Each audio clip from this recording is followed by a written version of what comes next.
Good evening or good morning or good afternoon wherever you are. Welcome back to my Instagram Live, IG Live, Apéro Hour. And nice to see you. I hope you all had a good weekend. I know it was the weekend because I didn't see you yesterday. And that's the only way I know that today is Monday, because we didn't do anything yesterday. But I made a couple of cocktails testing them out. Roman did an amazing job. I started, I don't know about you guys, but I've been getting, every once in a while, you all of a sudden say, I got to clean out that drawer. And you just start doing it. You don't plan it, you don't do anything. And I always thought, I'm going to clean out the plastic drawer, the drawer where I don't like to throw away anything plastic. So I started taking everything out, and Roman said, I'll do that. Let me do that. He's like, you're not capable. I'm like, thank you very much. That's very nice of you. But I let him do it, and he did a beautiful job. I don't know if you can see that. But everything is organized, and I'm glad I let him do it. So thank you, Roman. Very nice of him to indulge me in fixing my plastics drawer. I'm wearing this shirt today because I just found out that J. Crew is bankrupt and they're closing. And this is an old J. Crew shirt. I used to buy these vintagey looking shirts, and it's very sad. So the places that we're losing and in danger of losing. So I'm wearing this in solidarity with J. Crew and preppies everywhere, I guess I should say. Today I decided to go for a walk. I thought I'd get some exercise, and of course I ended up at a food store and I bought a pizza. This is not frozen, but it was in the refrigerated section of the natural food store. And about 8 weeks ago, I remember I put a picture of a frozen pizza on my Instagram Live or Instagram Stories. And people were furious. How could you eat that? And then everybody started putting pictures of frozen pizza, and even like celebrity chefs were doing it. So I was first. So I decided to buy one today. This is a vegetarian one. It's organic, and it's made in France. And it comes with a sachet of spicy oil. For some reason, the French love having a bottle of spiced oil with their pizza. So sometimes they call it Piz, P-I-Z-Z, which doesn't sound very appetizing, but it's a spicy thing. So I might have that for dinner tonight, or I might have asparagus. And I got some organic strawberries too, which smell really good. So that was a good thing about the walk was I got some exercise. The bad thing is I came home and got a pizza with a pizza. So I'm just scrolling to say hello. Hello, everybody. Happy Monday. Yes. Hello in Wisconsin and Santa Fe and Poland. Costa Brava. Sonoma. Reykjavik in the house again. Thank you. I loved Reykjavik. I had a good time there, especially at that restaurant. Hello, Kate McDermott, the pie woman.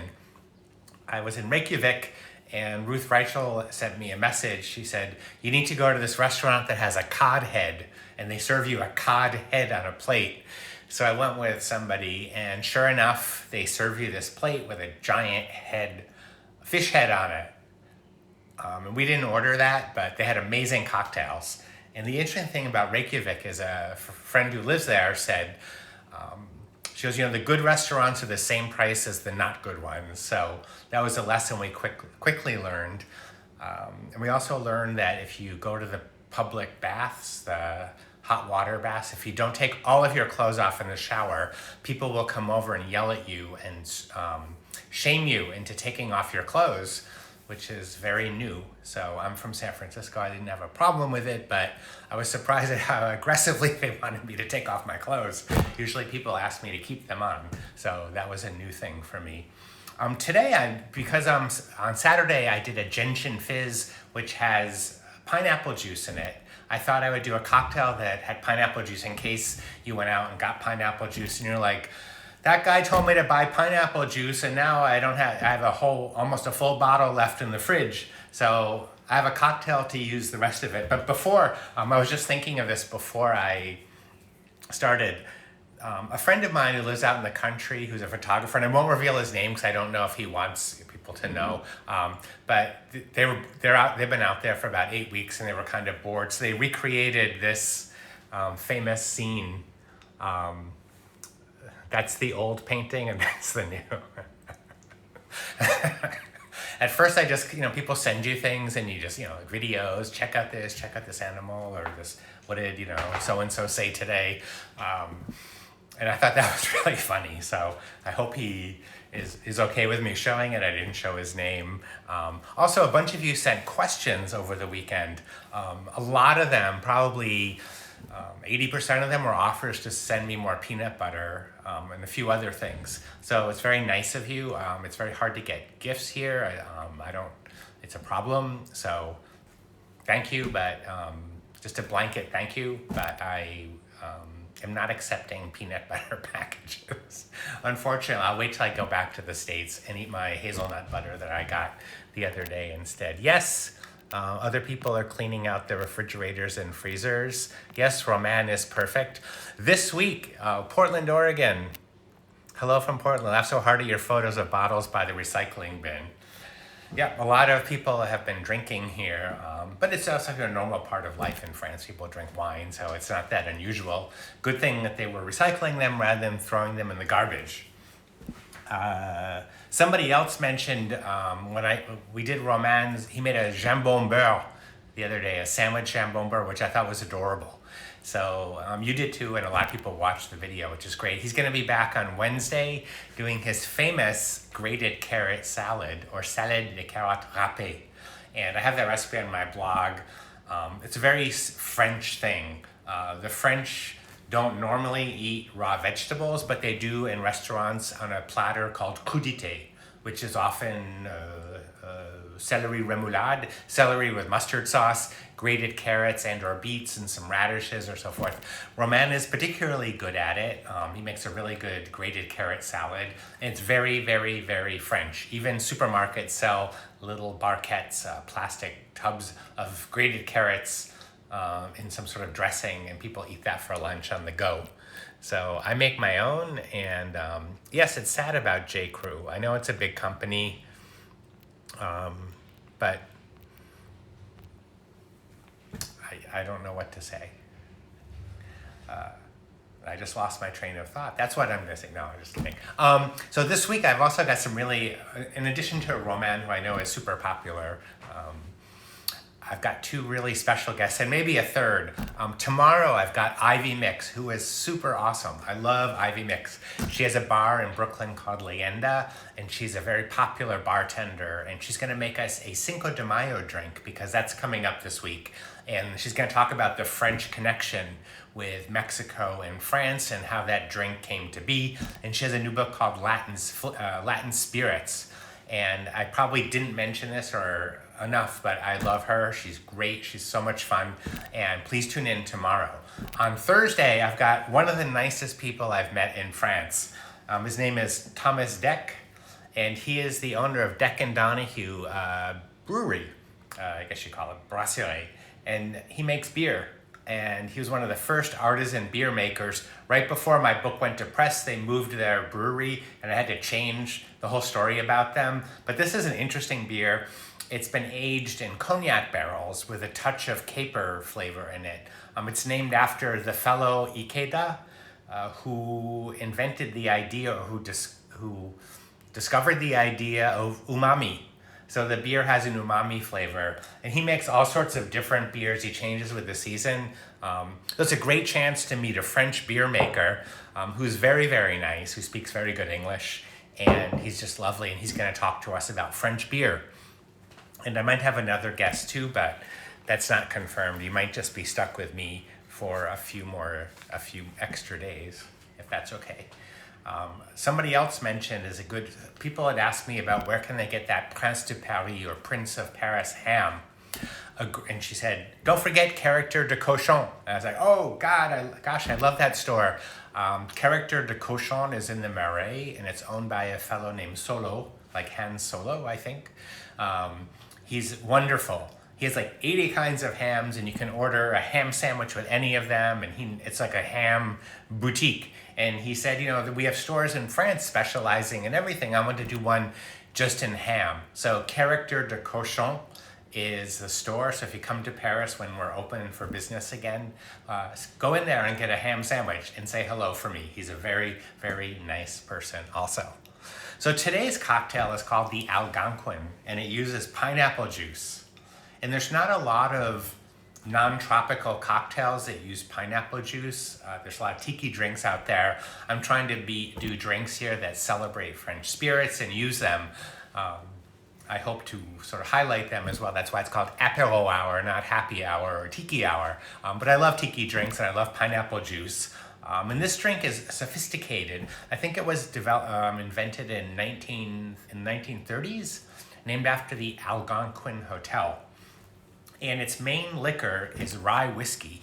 And rye whiskey is the liquor that brought me to drinking again. Not that I stopped drinking, but I wasn't really drinking cocktails. And I'm friends with Forrest Collins of 52 Martinis in Paris, who writes about the cocktail scene and has a great podcast. And I forgot how this happened or whatever, but we were talking about making cocktails and I started drinking rye whiskey. I forgot what it was. I won't even mention it because I'll get it wrong. But I was like, I love this because I love smoky, I love woody flavors. I wasn't a big whiskey drinker. I'd have a glass of Jack Daniels once in a while. But I discovered rye whiskey and I fell in love with it. And I started drinking again, making Manhattans with it, Boulevardiers. In this drink, the Algonquin uses rye whiskey. What is rye whiskey? Rye whiskey is very American, or I should say very North American.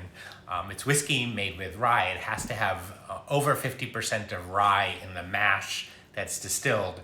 Bourbon is made from corn, and that's why bourbon is naturally a little sweeter, whereas rye is spicier, a little smokier, a little more piquant. I forget the word in English. I'm one of those dopey people that lives between two languages. But this is rye whiskey. This is a very good brand. This is Rittenhouse. And the labels are all backwards because I'm in the selfie mode. If you don't want to, some people have pointed that out. If you don't want the selfie mode, this is what you're going to see. So I thought you'd prefer this. So this is Rittenhouse. And it's a strong rye. It's a bottled in bond, and that's a term that came about many years ago when people were adding all sorts of weird stuff to whiskey and trying to cheat and whatever, do weird things to whiskey. So they came up with this term bottled in bond, which meant that the whiskey was aged in a federally bonded or insured warehouse to make sure it was pure. I believe it's aged at least 2 years, and it's always 50% alcohol or more. I think they can go up, but it's always stronger. Usually most alcohol is 40%. This is 50, and that makes it really good for cocktails because it stands against its own with the other ingredients and holds up. And you want it to hold up against the pineapple juice here. Another brand that I like is Sazerac Rye, which I like a lot of brands. Old Forester makes a really good one. Old Overholt. You do want to use a good quality rye in this drink. One that's kind of, and no offense against Canadian Club, which doesn't say rye whiskey, but it's got a lot of rye in it. It's fine. It's okay to use, but it's not going to be as good. So I'm going to use the Sazerac Rye because the bottle's open. Yes, everybody's talking about J. Crew. Yay for organizing. What are we organizing? I think I'm missing all this. Hello in LA. My husband's sporting the same shirt. Pizza's not your favorite food, but it'll do. I don't know why. All I want is pizza and carbs. I made pasta the other day with Alison Roman's recipe, the caramelized shallot pasta, which Roman loved. He said, it's just like Italy. It's very one flavored. He liked it. So a lot of people from Portland and Denver, California, Georgia, LA. Oh, yes, that's the name of the restaurant, Instadrofen. I can't speak. Matur og Drikker is the restaurant. I'm sure I completely got that wrong. But it's a great restaurant. I had a really good cocktail there. And that was that. So I'm going to bring this little table over so you can see what I'm doing. actually gonna use this shaker because I polished it a few days ago. It might leak all over me because it's vintage. I just finished a post on my blog. I posted this recipe today, the Algonquin, which is on the blog, as well as a citrus risotto recipe from Judy Rogers, who I used to work with. And I thought it was a great confinement dish because you don't need a lot of ingredients. It does call for a dollop of mascarpone, but you can sort of work around that. But I polished one of my vintage cocktail shakers because I wrote a post about what cocktail equipment I think you might want to get if you're just starting a bar. Once again, you don't need, I even gave you a list of, I said you can set up your bar with stuff you already have at home. You don't need to go buy stuff. But a lot of people have been asking, where do you get these shakers? Where do you get this one? I bought this one at the Porte de Vent flea market in Paris. The problem with vintage shakers is they often leak. So I can't tell you where to get them. A lot of them are highly sought after now. This one wasn't cheap. I think I might have paid 80 euros for it, but it might be a Christophe. So I just loved it because it has this little, I had to buy it because it had this in it. So, I mean, how could I not buy that? So I think I'm gonna publish that Wednesday on my blog. So for this cocktail, there's 1.5 ounces of rye. Whoops. I already put this is dry vermouth. You could use white vermouth, bianco as you say in Italian. So it's 3/4 of an ounce of dry vermouth or bianco vermouth. And then 1.5 ounces of rye whiskey.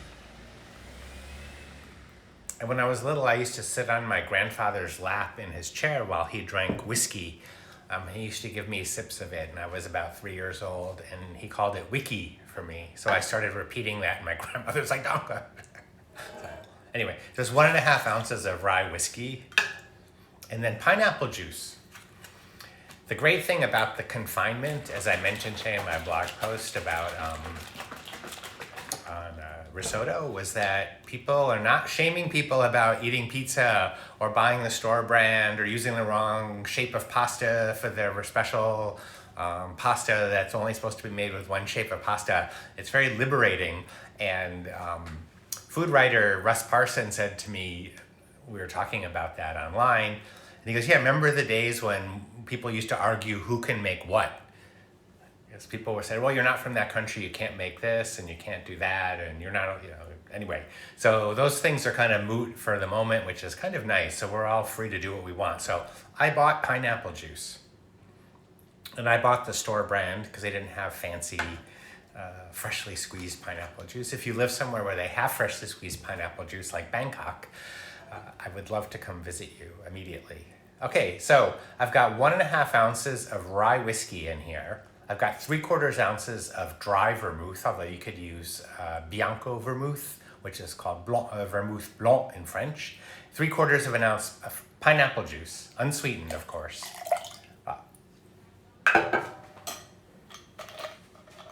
Oh, and I just remembered that there's a thing here and I can answer questions. Semine, someone wrote Saline.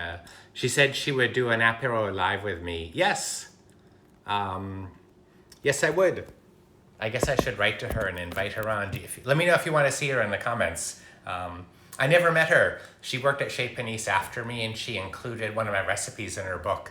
So it was very nice of her. And yes, somebody asked me also on these little questions, if they don't like Campari, if it's too strong, what else should they use? Cappelletti is very good. It's Italian. It's an aperitivo bitters, but it's not as strong as Campari. Campari is very, very strong to me as well.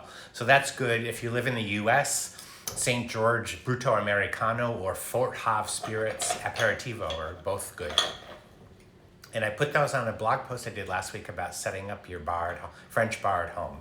So I'm going to fill this cocktail shaker about 2/3 full of ice.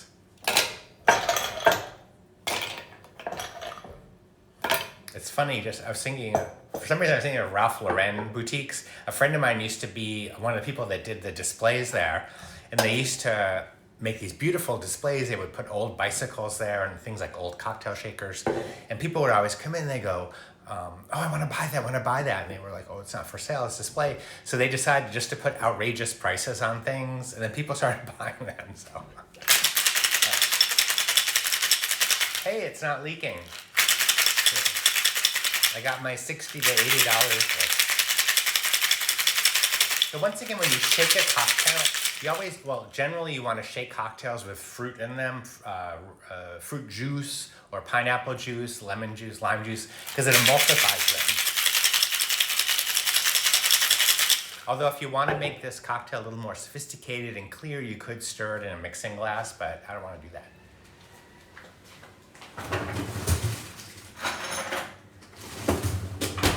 Shaking also makes the drink super cold, and you can see when the shaker feels really cold, that's when it's done.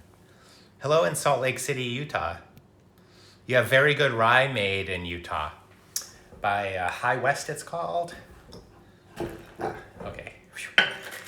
Because this has fruit juice in it, these cocktail shakers do have built-in strainers, but sometimes the stuff has trouble coming out. So this is coming out very nicely.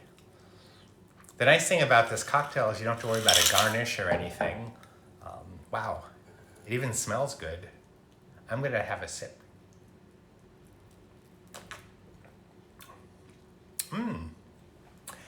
This is a really interesting cocktail because it's refreshing. It's got this pineapple juice in it, but it also has this smoky, woody, almost spicy, I don't want to say cinnamon, but allspiciness from the rye.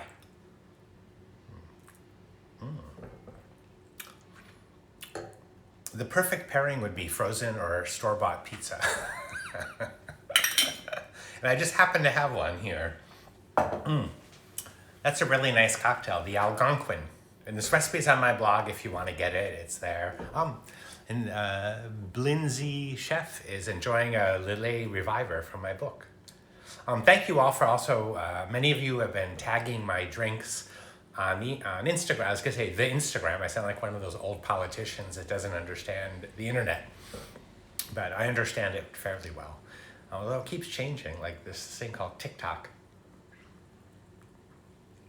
And everyone says you have to be on it, which they said about Snapchat and Instagram and Facebook and LinkedIn and Google Plus and Twitter and all these other things. So we do what we can. Some people want me to put these on YouTube as well, but I have I can only do X amount of things in a week, and that's my story, and I'm sticking to it. So the Algonquin, so make one, if you have any extra pineapple juice at home,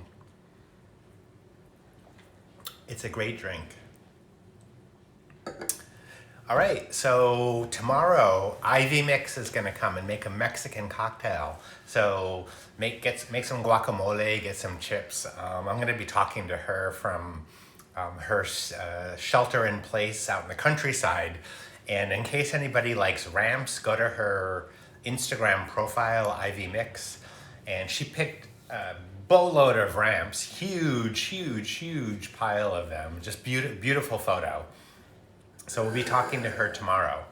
All right, thanks for coming. And let me just see if there's any other questions. Oh, I'm like a friend you see every day. Same to you. I like seeing everybody here every day too. Hello, Brad Parsons. Spicy Passport. You got my book Friday and you're reading it over the weekend. Good. Yes, the fish head was kind of scary, but good. Yes, we all love pineapple juice. I did buy a pineapple, and I was gonna juice it, but I thought, well, most people can't get a pineapple right now, so I didn't want to do something you can't get. So I thought, I'm trying to keep all of these things that aren't that difficult to drink. Do I need anything from Australia? Lamingtons. I have a recipe on my blog, but I'm trying not to bake too many things right now because I'm just staying home and I'm eating them. So we're not doing too much baking at the moment. All right. So I will see you back here tomorrow. If you have any questions you want me to, or any drinks you'd like to see, put them in the comments when I put this on Instagram. I'm gonna put this in my feed after we hang up, I guess you say, or after I end it. It was great to see you again. I hope you are having a good week so far. It's only Monday, but it seems like it's going to be a better week than some of the last ones. This weekend was kind of up and down, and I decided not to do too much yesterday, and just I mixed some drinks, tested a few recipes, watched Netflix a little bit, and watched Roman clean the plastic drawer. Okay. All right, well, I will see you tomorrow, and have a good afternoon or morning or evening, wherever you are. All right, bye-bye.